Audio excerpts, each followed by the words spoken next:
Salam kerahiman. Hari ini 24 Desember. Kita akan baca dari 843 dan 1437. Dalam nama Bapa dan Putra dan Roh Kudus. Amin. 843. 24 Desember 1936. Dalam misa pada hari ini, aku menyatukan diri secara istimewa dengan Allah dan bundanya yang tak bernoda. Kerendahan hati dan kasih perawan tak bernoda itu meresapi jiwaku. Semakin aku meneladan Bunda Allah, semakin dalam aku mengenal Allah. Oh, betapa luar biasa kerinduan yang membakar jiwaku. Yesus, bagaimana Engkau masih dapat membiarkan aku berada di tempat pembuangan ini? Aku merana karena merindukan Engkau. Setiap sentuhanmu pada jiwaku menciptakan luka yang sangat mendalam. Cinta dan penderitaan berjalan seiring. Tetapi aku tidak akan menukar rasa sakit yang kau timbulkan ini dengan harta apapun. Sebab inilah penderitaan yang timbul karena sukacita yang tak dapat dipahami.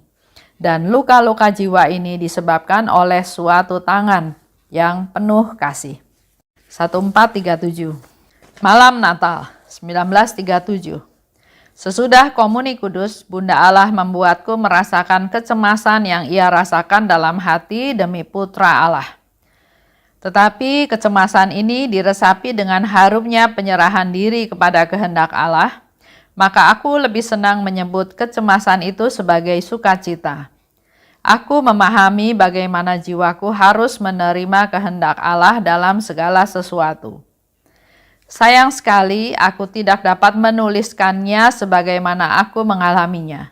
Sepanjang hari jiwaku tenggelam dalam permenungan yang husuk. Tidak suatu pun dapat mengganggu permenunganku ini, baik tugas maupun kesibukanku dalam hubungan dengan orang-orang awam. 843 terjadi pada Desember tahun 1936, tepatnya 24 Desember. Dalam misa, aku menyatukan diri secara istimewa dengan Allah dan bundanya yang tak bernoda. Coba kita refleksi dalam diri kita masing-masing. Dalam perayaan Ekaristi, dalam misa, apakah kita juga menyatukan diri dengan Allah dan Bunda Maria? Ada inisiatif ya dari Suster Faustina, aku menyatukan diri. Kerendahan hati dan kasih dari perawan tak bernoda meresapi jiwaku.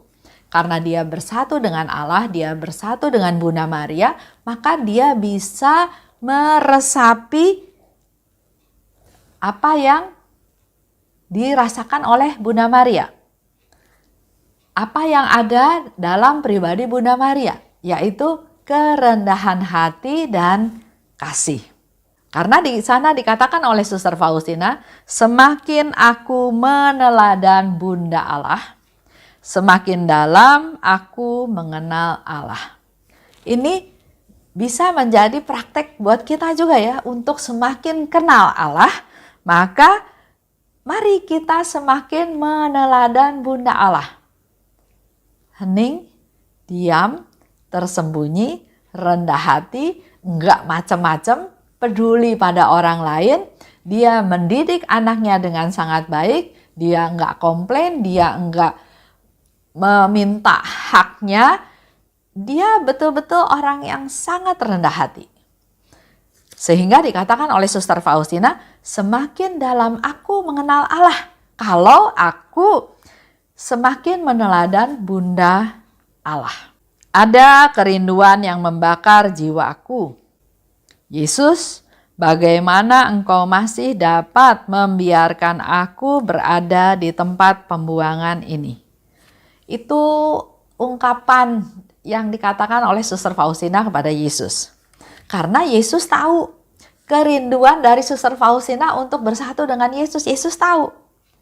Tapi dalam hal ini Suster Faustina bilang, engkau kan tahu kerinduanku, tapi kok kenapa membiarkan aku masih di tempat pembuangan seperti ini? Kenapa nggak cepat-cepat dijemput, diangkat? Sudah, Suster Faustina terus bisa bersatu dengan Yesus? Kenapa masih membiarkan aku? Begitu pula dengan pertanyaan-pertanyaan dalam hidup kita sehari-hari. Yesus tahu. Tapi kenapa masih membiarkan kita semua hidup di dunia seperti sekarang ini?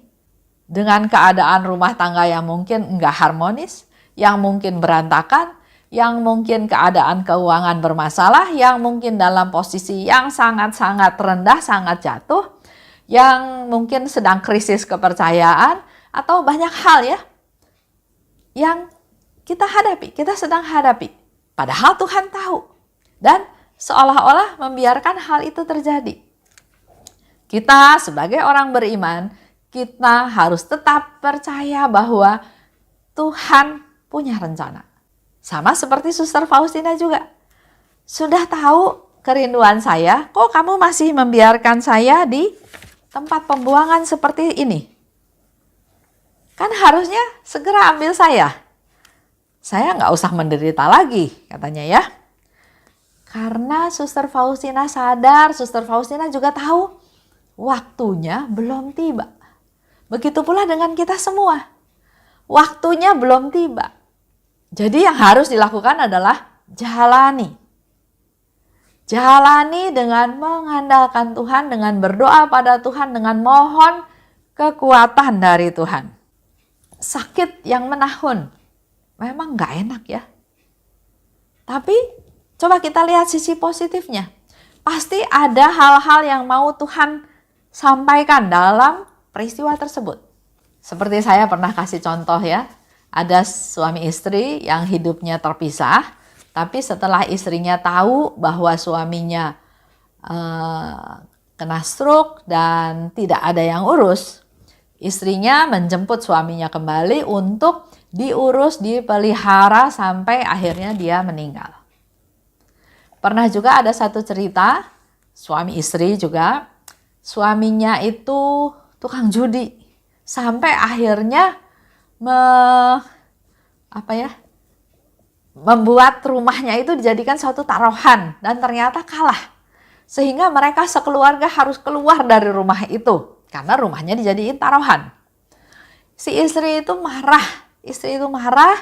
karena ya suaminya nggak pakai otak ya, sampai rumah pun dijadiin taruhan.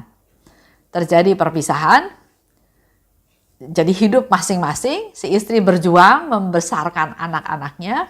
Tapi setelah anak-anaknya dewasa, dia dengar bahwa suaminya yang hidup di luaran itu sekarang hidup susah. Bahkan sudah bisa dibilang kayak pengemis karena sudah nggak punya rumah tinggal yang layak. Ada pergolakan batin. Tapi akhirnya dia mengambil satu keputusan mendengarkan nasihat anaknya untuk bisa menerima kembali si suaminya atau menerima kembali ayahnya ya, ayah dari anak-anaknya. Akhirnya dia terima kembali walaupun dia nggak urus, tapi minimal, bukan nggak urus langsung ya, tapi minimal dia bisa melayani dalam tanda kutip suaminya dengan perhatian makanan, vitamin, memperhatikan lah ya, sampai akhirnya si suami meninggal. Kalau dilihat lagi kilas balik, apa sih untungnya buat si istri dengan melakukan hal tersebut? Dia sudah disakiti, dia sudah dirugikan, tapi kenapa dia lakukan itu lagi? Dan Tuhan mengizinkan hal ini terjadi karena ternyata dengan dia melakukan hal tersebut, dia bisa mengobati hatinya yang luka. Pada waktu suaminya melakukan hal seperti itu, dia marah, dia dendam, dia sakit hati. Tapi dengan dia bisa menerima kembali suaminya, luka di hatinya itu makin lama akhirnya sembuh. Dia sudah nggak benci lagi sama suaminya, dia malah merasa kasihan. Dia merasa justru diberkati sama Tuhan karena dia ada di posisi yang memberi maaf, memberi kehidupan, bukan di posisi yang meminta-minta. Di sini Tuhan berkarya. Di sini nyata perbuatannya didasari oleh kekuatan Tuhan, yaitu memberikan kerahimannya. Tuhan memberikan kerahimannya kepada dua wanita tersebut sehingga dia bisa mengampuni suaminya, dia bisa bahkan memberikan kenyamanan untuk suaminya sampai akhirnya suaminya meninggal dunia. Pernah saya tanya ya, kalau kamu nggak lakukan itu, kira-kira apa pendapat kamu? Dia diam lama, tapi dia akhirnya bilang begini, untung saya bisa melakukan hal tersebut untuk suami saya. Karena kalau saya tahu tapi enggak saya lakukan, mungkin sisa hidup saya ini saya akan isi dengan penyesalan. Sekarang nyesal nggak? Enggak, saya nggak ada penyesalan. Bahkan saya merasa terima kasih sama Tuhan karena Tuhan mengizinkan hal ini terjadi di hari-hari akhir suaminya. Luar biasa ya. Jadi segala sesuatu terjadi itu pasti ada sesuatunya, nggak mungkin asal aja. Dan nggak ada yang kebetulan. Mari kita juga yang menghadapi hal-hal tersebut menerimanya sebagai sesuatu yang Tuhan mau apa dengan keadaan ini. Pasti ada hal yang baik di balik semua permasalahan yang ada. Setiap sentuhanmu menciptakan luka yang sangat mendalam. Itu yang dikatakan oleh Suster Faustina ya. Dia sangat rindu pada Yesus, maka setiap sentuhannya Yesus menciptakan luka yang sangat mendalam. Karena dia rindu kepada Tuhan yang sangat, maka hal itu malah menjadikan luka yang mendalam. Dikatakan kan, kerinduannya itu membakar jiwaku. Membakar itu kan sesuatu yang panas, yang menderita ya, yang sakit. Jadi dikatakan oleh Suster Faustina, luka yang sangat mendalam. Dia merasakan kesakitan. Setiap sentuhanmu, banyak hal yang bisa kita rasakan melalui sentuhan Tuhan. Tuhan memberikan rahmat-Nya. Tuhan menyapa kita melalui orang di sekitar kita. Tuhan memberi jamahan. Kita sakit menjadi sembuh. Kita berdoa, Tuhan menjawab. Ada satu teman ya dalam channel YouTube, dia sharing bahwa melalui menggali rahmat ini, dia dengan tekun mendengarkan setiap hari dan akhirnya, saya nggak tahu setelah berapa hari atau berapa bulan, dia mendapatkan jawaban dari apa yang dia tanya. Sentuhan dari Tuhan bisa juga tentang kehadirannya. Jadi banyak hal yang bisa kita rasakan sentuhan Tuhan. Tapi dikatakan oleh Suster Faustina, setiap sentuhanmu karena dia rindu yang berkobar-kobar kepada Tuhan, maka setiap sentuhan, setiap kenyataan kehadiran Tuhan, rahmat Tuhan, sapaan Tuhan, jawaban doa Tuhan itu yang membuat luka dia sangat mendalam. Dan dikatakan cinta dan penderitaan berjalan seiring. Contoh yang gampang, suami istri ya. Kalau suaminya selingkuh, terus istrinya merasa memangnya cuma kamu yang bisa, saya juga bisa, dia selingkuh lagi. Pertama, di situ berarti tidak ada cinta. Kedua, di situ tidak ada penderitaan. Tapi di dalam satu cerita di mana suaminya selingkuh, istrinya enggak menuntut, enggak dendam, enggak mau balas, tapi dia punya rasa cinta yang besar. Dia bilang, saya mencintai suami saya. Memang suami saya menyakiti saya, tapi saya mencintai dia. Oleh sebab itu saya rela menderita karena dia. Jadi di dalam hal ini ada cinta, ada penderitaan yang seperti Suster Faustina katakan, berjalan seiring. Bahkan kita juga sering baca ya, untuk bisa tahu cinta sejati, itu baru bisa dibuktikan pada saat mengalami penderitaan. Kalau lagi senang-senang semuanya I love you, aku cinta padamu. Tapi pada saat mengalami penderitaan, mengalami kesakitan, mengalami banyak hal, disitulah baru teruji yang namanya cinta tersebut. Sehingga Suster Faustina katakan, cinta dan penderitaan berjalan seiring. Tapi aku tidak akan menukar rasa sakit yang kau timbulkan dengan harta apapun. Suster Faustina langsung kasih jawaban ya. Dia nggak mau tukar rasa sakit itu dengan harta apapun. Kalau tadi cerita wanita atau cerita suami istri yang selingkuh, kalau tahu suaminya selingkuh, si istri juga nggak mau nuker penderitaan itu dengan ya sudah saya selingkuh lagi atau dengan hal-hal yang lain ya. Sebab inilah penderitaan yang timbul karena sukacita yang tak dapat dipahami. Suster Faustina mau kasih tahu ke kita semua bahwa luka yang dia rasakan, penderitaan, rasa sakit yang dia rasakan, penderitaan yang dia rasakan ini timbul karena sukacita. Karena saya tahu saya punya Tuhan yang sayang sama saya. Karena saya tahu suatu hari nanti saya akan bersama-sama dengan Tuhan. Sekarang dalam masa pembuangan, tapi saya yakin, saya tahu suatu hari saya akan bersama-sama dengan Tuhan.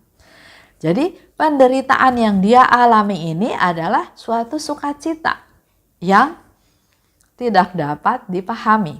Dan luka-luka jiwa ini disebabkan oleh suatu tangan yang penuh kasih. Luka-luka yang dia alami ini disebabkan oleh tangan yang penuh kasih. Ini perlu kita renungkan ya, perlu kita renungkan, ambil waktu renungkan maksud dari kata-kata Suster Faustina ini. Istri mengalami penderitaan, tapi dia bisa katakan bahwa saya bersukacita, seperti tadi contohnya ya, yang saya tanya sama salah satu teman saya, dia bersukacita karena saya bisa mengampuni suami saya. Karena saya bisa mengamalkan kerahiman Tuhan. Tuhan sudah ampuni saya, maka saya pun harusnya bisa mengampuni suami saya.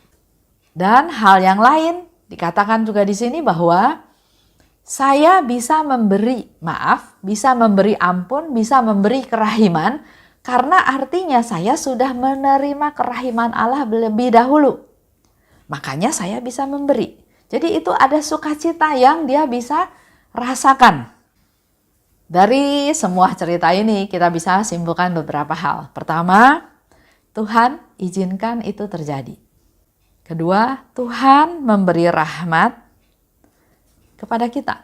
Dia mengasihi saya, dia menguatkan saya, dia memelihara saya, dia melindungi saya, dia memperhatikan saya. Itu rahmat-rahmat yang kita terima. Ketiga, dengan hal tersebut, dengan kita mengalami satu peristiwa, satu penderitaan, kita menerima rahmat-rahmat tersebut daripada Tuhan, maka yang ketiga, kita diberi kemampuan untuk mengampuni, untuk berdoa baginya, untuk bisa menerima apa adanya.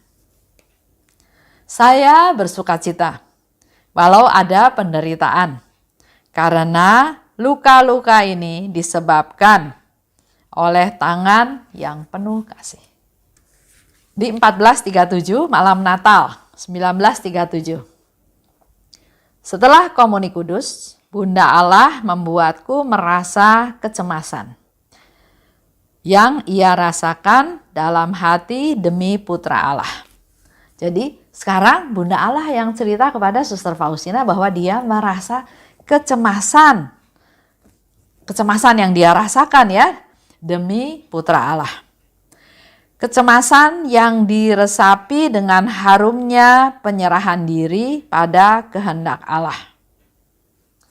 Kalau kecemasan ini diresapi dengan harumnya penyerahan diri pada kehendak Allah, jadi walaupun ada kecemasan, ada ketakutan, ada kengerian, tapi dilakukan dengan penyerahan diri pada kehendak Allah, maka menurut Suster Faustina, ini bukan hanya kecemasan, tapi justru ini adalah sukacita.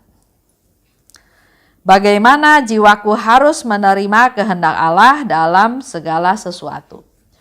Dengan demikian, maka dia karena melihat hal-hal tersebut sebagai suatu sukacita, maka dia dimampukan untuk bisa menerima segala hal dalam segala sesuatu untuk melaksanakan kehendak Allah. Kalau kita cemas, kalau kita mengalami kecemasan, maka datang pada Tuhan. Bisa dilihat kecemasan itu sebagai satu rahmat ya, dalam tanda kutip. Dan ini adalah sukacita karena dengan begitu kita datang pada Tuhan.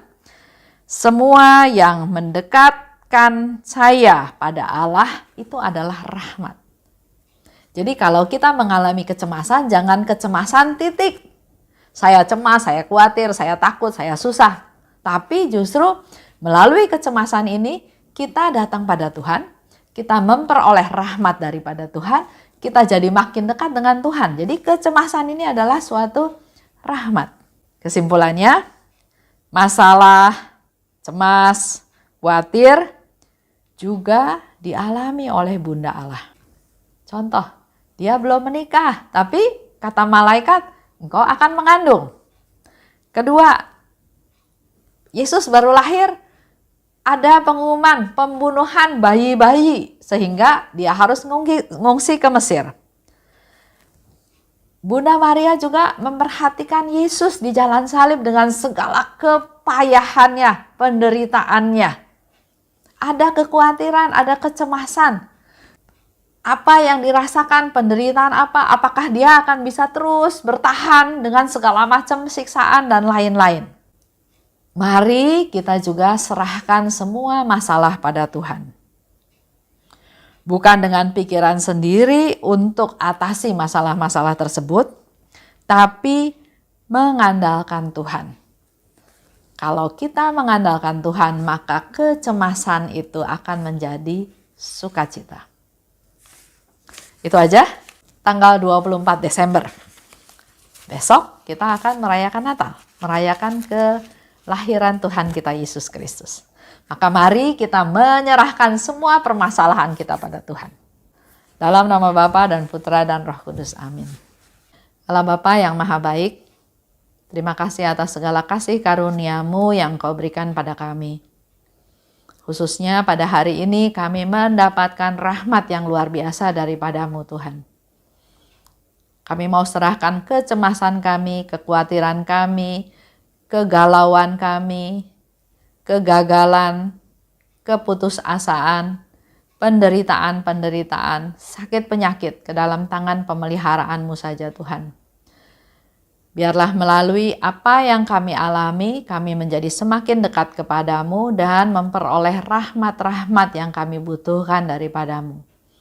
Siapkan diri kami masing-masing Tuhan untuk menyambut kedatangan Putra-Mu Tuhan kami Yesus Kristus. Jamahlah kami, berkati kami, agar kami menjadi manusia-manusia yang baru lahir bersama dengan Yesus Putra-Mu. Kemuliaan kepada Bapa dan Putra dan Roh Kudus seperti pada permulaan, sekarang, selalu dan sepanjang segala abad. Amin. Dalam nama Bapa dan Putra dan Roh Kudus. Amin. Salam kerahiman.